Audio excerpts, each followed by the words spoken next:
आज हमारे सामने मुंशी प्रेमचंद की एक बहुत ही कमाल की कहानी है, कप्तान साहब। ये कहानी है जगत सिंह नाम के एक लड़के की।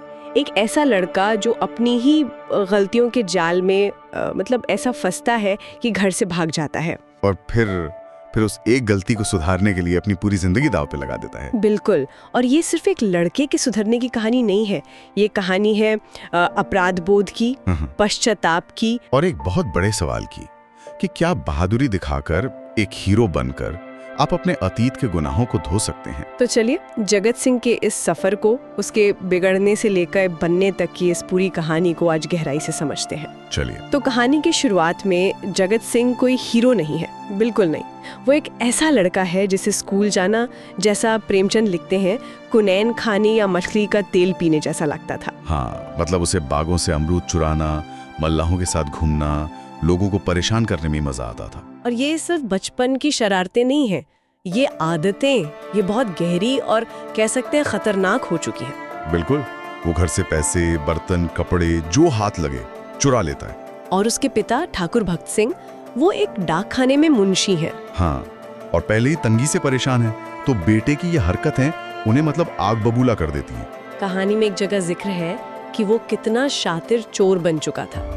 एक बार वो 2 मंजिला मकान की छत पर, हाँ, वो हिस्सा तो कमाल है, बाहर से सिर्फ दीवारों के कोनों के सहारे चढ़ गया और पीतल की एक बड़ी थाली चुरा लाया। और किसी को कानो कान खबर तक नहीं हुई। यही तो, ये सिर्फ चोरी नहीं, इसमें एक तरह का दुस्साहस है। बिल्कुल। और यही दुस्साहस उसे बेपरवाह बनाता है। घर वालों का गुस्सा, पिता की मार पिटाई, कोई असर नहीं होता उस पर। वो इन सब का आदी हो चुका है। बल्कि घर का तिरस्कार उसे और भी ज्यादा कह सकते हैं निर्लज्ज बना देता है। और फिर वो दिन आता है जो सब कुछ बदल देता है। 1 महीना हो गया है, जगत सिंह को चोरी का कोई मौका नहीं मिला। वो बेचैन है, उस पर उधार चढ़ गया है। हाँ। तभी उसके पिता डाकखाने से एक बीमा रजिस्ट्री का लिफाफा अपनी अचकन की जेब में रखकर घर लाते हैं और निकालना भूल जाते हैं। एक मामूली सी भूल, लेकिन यही भूल कहानी का सबसे बड़ा मतलब टर्निंग पॉइंट बन जाती है। जगत सिंह की नजर उस लिफाफे पर पड़ती है। उसका इरादा तो सिर्फ उस पर लगे टिकट चुराने का था, बस एक छोटी सी चोरी। लेकिन जैसे ही वो लिफाफा फाड़ता है, उसमें से नोटों की गड्डी निकल पड़ती है, पूरे 200 रुपए। हाँ, उसे अंदाजा ही नहीं था कि अंदर इतने पैसे होंगे। प्रेमचंद यहाँ उसकी हालत की तुलना एक शिकारी से करते हैं। वो लिखते हैं, उसकी दशा उस शिकारी कैसी हो गई जो चिड़ियों का शिकार करने जाए और अनजाने में किसी आदमी पर निशाना मार दे। क्या बात है। वो निकला तो एक छोटी सी चोरी करने था, लेकिन अब उसके हाथ एक बड़े अपराध से रंगे थे। वो घबरा जाता है और शायद पहली बार उसे शर्मिंदगी और पछतावा होता है। लेकिन सजा का डर इतना ज्यादा है कि वो सच बोल ही नहीं पाता। वो सोचता है कुछ दिन के लिए कहीं भाग जाता हूँ, लेकिन भागने के लिए भी तो पैसे चाहिए। हाँ, तो वो लिफाफे से 10 रुपए का एक नोट निकालता है। पर फिर उसके मन में एक बड़ा सपना जागता है। अच्छा, क्यों ना सारे पैसे लेकर बम्बई चला जाऊं, वहाँ दुकान खोलूंगा, बहुत पैसे कमाऊंगा और जब वापस आऊंगा तो सब हैरान रह जाएंगे। तो यहाँ हम उसके मन का द्वंद देखते हैं। एक तरफ अपराध बोध है और दूसरी तरफ अमीर बनने का एक बचकाना सपना। और उस सपने का लालच इतना बड़ा है कि वो डर और पछतावे पर हावी हो जाता है। और वो सारे 200 रुपए लेकर उसी शाम बम्बई के लिए निकल पड़ता है। और उसके घर से भागते ही अगले ही दिन उसके पिता मुंशी भक्त सिंह पर गबन का मुकदमा, हाँ, सरकारी खजाने के गबन का मुकदमा दायर हो जाता है। एक बेटे की गलती की सजा एक बेकसूर बाप के सर आ पड़ती है। यहीं से जगत सिंह के प्रायश्चित का लंबा और दर्दनाक सफर शुरू होता है। वो भाग तो गया, लेकिन अपनी किस्मत से नहीं भाग पाया। कहानी का अगला हिस्सा हमें बम्बई ले जाता है। किले के मैदान में राजपूत रेजिमेंट की कवायद चल रही है और जगत सिंह वहां पहुंचता है फौज में भर्ती होने के लिए। हाँ, नायक और उसके बीच की जो बातचीत है वो बहुत दिलचस्प है।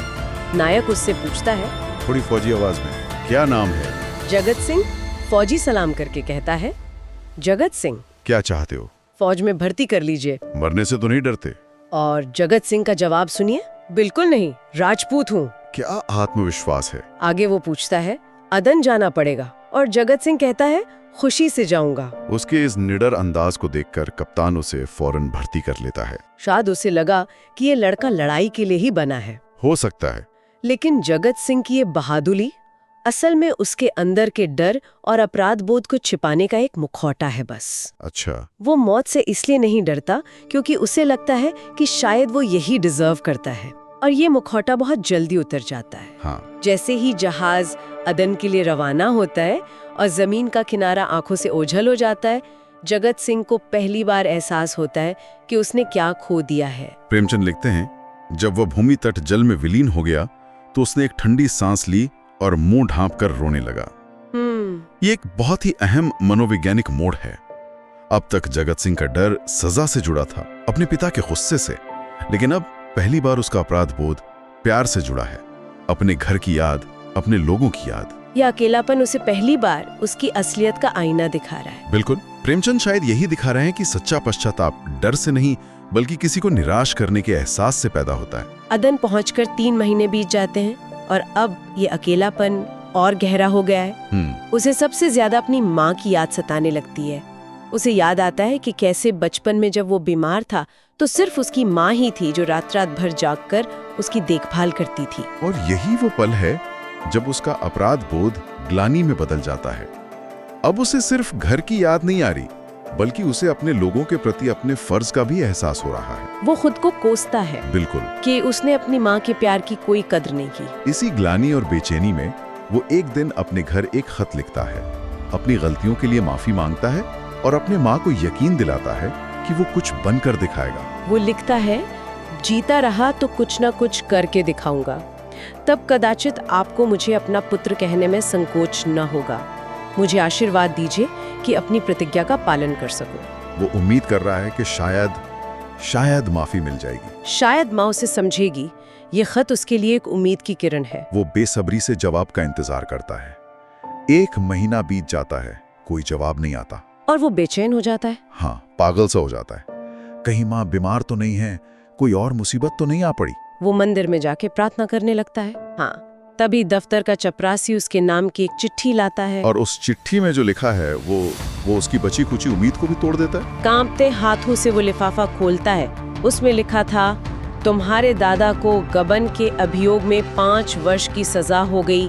तुम्हारी माता इस शोक में मरनासन है, छुट्टी मिले तो घर चले आओ। ये पढ़ते ही उसकी दुनिया उजड़ जाती है। जिस पिता को वो नाराज करके आया था वो अब उसकी वजह से जेल में है, और जिस माँ से माफी मांगना चाहता था वो मौत के दरवाजे पर है। 1 मिनट, तुम्हारे दादा को चिट्ठी में पिता की जगह दादा क्यों लिखा है? क्या ये कोई कहानी की डिटेल है?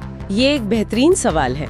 हाँ, ये प्रेमचंद के समय की भाषा का एक अंदाज है जहाँ पिता को सम्मान से दादा भी कह दिया जाता था। अच्छा। लेकिन असल मुद्दा तो ये है कि जगत सिंह को ये खबर कैसे लगी होगी, जैसे पूरी दुनिया उसके पैरों के नीचे से खिसक गई हो। बिल्कुल, उसके एक अपराध ने पूरे परिवार को तबाह कर दिया था। वो फौरन कप्तान के पास छुट्टी मांगने जाता है, लेकिन कप्तान मना कर देता है। वो इस्तीफा देने की बात करता है तो कप्तान कहता है कि लड़ाई छिड़ने वाली है, इसलिए न छुट्टी मिल सकती है न इस्तीफा मंजूर हो सकता है। मतलब घर लौटने का कोई रास्ता नहीं बचता। कोई रास्ता नहीं। और यही वो एक फैसला लेता है, अगर वो घर जाकर अपने परिवार को नहीं बचा सकता तो वो लड़ाई के मैदान में जाकर अपने गुनाहों का प्रायश्चित करेगा। उसने घर जाने का ख्याल छोड़ दिया और अपना नाम लड़ाई पर जाने वालों में लिखवा दिया। 4 साल? हाँ, 4 साल बीत जाते हैं और इन 4 सालों में जगत सिंह पूरी तरह बदल चुका है। वो अब अपने रेजिमेंट का सबसे बहादुर सिपाही है, जिसे सब कैप्टन जगत सिंह के नाम से जानते हैं। अगर हम इसे बड़ी तस्वीर में देखें तो ये उसका प्रायश्चित करने का एक बहुत ही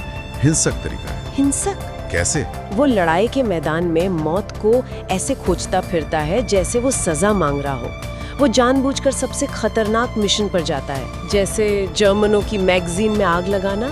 हाँ, या अपने कप्तान को गोलियों की बौछार से बचाना। वो हमेशा सबसे आगे रहता है। सारे अफसर और सिपाही उसकी इज्जत करते हैं, लेकिन वो अंदर से आज भी अकेला है। कहानी में लिखा है कि वो हर रात अपनी छोलदारी में बैठकर घर वालों को याद करके 2-4 आंसू की बूंदें अवश्य गिरा देता है। ये दिखाता है कि बाहर से वो कितना भी बहादुर हो, अंदर का अपराध बोध उसे हर पल जला रहा है। और वो सिर्फ लड़ नहीं रहा है, वो अपनी तनख्वाह का बड़ा हिस्सा घर भेजता है। हर हफ्ते माँ को खत लिखता है, ये जाने बिना कि वो जिंदा भी है या नहीं। लेकिन उसकी सबसे बड़ी चिंता उसके पिता हैं। हाँ, जो उसकी वजह से जेल में सजा काट रहे हैं। वो बस उस दिन का इंतजार कर रहा है जब वो उनके पैरों पर सिर रखकर माफी मांग सकेगा। तो एक तरफ जगत सिंह युद्ध के मैदान में अपनी गलतियों का प्रायश्चित कर रहा है, एक हीरो बन रहा है, लेकिन उस पिता का क्या हुआ जिसे वो पीछे छोड़ आया था? कहानी हमें 4 साल आगे नैनी जेल के दरवाजे पर ले जाती है। और ये कहानी का सबसे मार्मिक हिस्सा है, क्योंकि अब हम पछताव को पिता की नजरों से देखते हैं। 4.25 साल बाद कैदियों की रिहाई का दिन है। भगत सिंह भी रिहा होने वालों में से हैं, लेकिन उन्हें लेने कोई नहीं आया। कोई भी नहीं। उनकी हालत बहुत खराब हो चुकी है। शरीर हड्डियों का ढांचा रह गया है, कमर झुककर कमान हो गई है। प्रेमचंद यहाँ जो तस्वीर खींचते हैं वो दिल दहला देने वाली है। ऐसा जान पड़ता है किसी चतुर शिल्पी ने एक अकाल पीड़ित मनुष्य की मूर्ति बनाकर रख दी हो। उफ, ये उनके लिखने की खासियत है। वो सिर्फ ये नहीं बताते कि भगत सिंह बूढ़े हो गए हैं, वो शब्दों से एक ऐसी तस्वीर बनाते हैं जो उस किरदार का पूरा दर्द, पूरी बेबसी बयां कर देती है। और यहाँ इतने सालों बाद भगत सिंह को अपने बेटे जगत सिंह की याद आ रही है। लेकिन इस याद में अब गुस्सा या नफरत नहीं है। नहीं, अब अफसोस है। बिल्कुल, ये एक बहुत ही महत्वपूर्ण मनोवैज्ञानिक बदलाव है। जेल के अकेलेपन और दुख ने उन्हें भी बदल दिया है। वो सोचते हैं कि उन्होंने अपने बेटे के साथ हमेशा कठोर व्यवहार किया। वो मन ही मन कहते हैं, हाय, मैंने उसके साथ कभी प्रेम का व्यवहार नहीं किया। जरा सी भी शरारत करता तो यमदूत की भांति उसकी गर्दन पर सवार हो जाता। उन्हें एहसास होता है कि शायद उनकी ही सख्ती ने जगत सिंह को उनसे दूर कर दिया। वो सोचते हैं, पुत्र सा रत्न पाकर मैंने उसका आदर न किया, उसी का ये दंड है। ये सुनकर तो रोंगटे खड़े हो जाते हैं। हाँ, पिता और पुत्र दोनों ही अपने अपनी जगहों पर अपने किए पर पछता रहे हैं। बिल्कुल। एक ने चोरी करके परिवार को बर्बाद किया, तो दूसरे को लगता है कि उसके प्यार की कमी ने बेटे को उस रास्ते पर धकेला। ये कहानी सिर्फ जगत सिंह के प्रायश्चित की नहीं, बल्कि भगत सिंह के आत्ममंथन की भी है। सुबह होती है, कैदियों को रिहा किया जा रहा है, सबके घर वाले आए हैं, मिठाइयाँ बांट रहे हैं, खुशी का माहौल है। लेकिन भगत सिंह वो चुपचाप अपना रिहाई का परवाना लेकर जेल के दरवाजे से बाहर आकर जमीन पर बैठ जाते हैं। उन्हें समझ नहीं आता कि कहाँ जाएं, क्या करें। वो पूरी तरह से हारे हुए इंसान हैं। उनके पास न घर है, न परिवार, न कोई उम्मीद। तभी वो देखते हैं कि एक सैनिक अफसर घोड़े पर सवार होकर जेल की तरफ आ रहा है। देह पर खाकी वर्दी, सिर पर कारचोबी साफा। हाँ, अजीब शान से घोड़े पर बैठा हुआ था और उसके पीछे पीछे एक फिटन, मतलब एक गाड़ी भी आ रही है, राजा की तरह। ये वही सम्मान है जो भगत सिंह ने अपनी पूरी जिंदगी में कभी नहीं पाया और जो उनके बेटे की वजह से उनसे छीन गया था। वो फौजी अफसर घोड़े से उतरता है और सीधा भगत सिंह के सामने आकर खड़ा हो जाता है। भगत सिंह उसे ध्यान से देखते हैं। उन्हें अपनी आंखों पर यकीन नहीं होता और फिर वो चौंक कर उठ खड़े होते हैं। धीमे से वो कांपती हुई आवाज में कहते हैं, अरे बेटा जगत सिंह।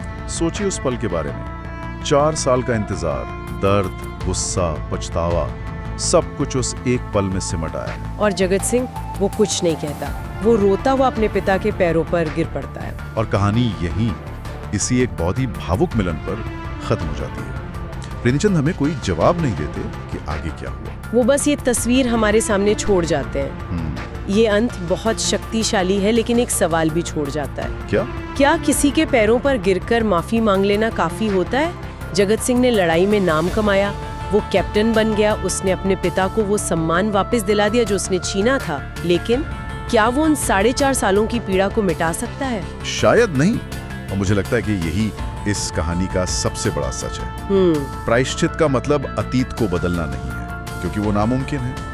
प्रायश्चित का मतलब है उस नुकसान की भरपाई करने की जिम्मेदारी लेना, चाहे उसमें पूरी जिंदगी ही क्यों न लग जाए। तो जगत सिंह का सफर उस माफी के साथ खत्म नहीं होता, बल्कि शायद वहीं से शुरू होता है। और यही सवाल हम अपने सुनने वालों के लिए छोड़ते हैं। क्या जगत सिंह का प्रायश्चित पूरा हो गया, या असली परीक्षा तो अब शुरू होगी जब उसे अपने पिता की टूटी हुई जिंदगी को फिर से जोड़ना होगा?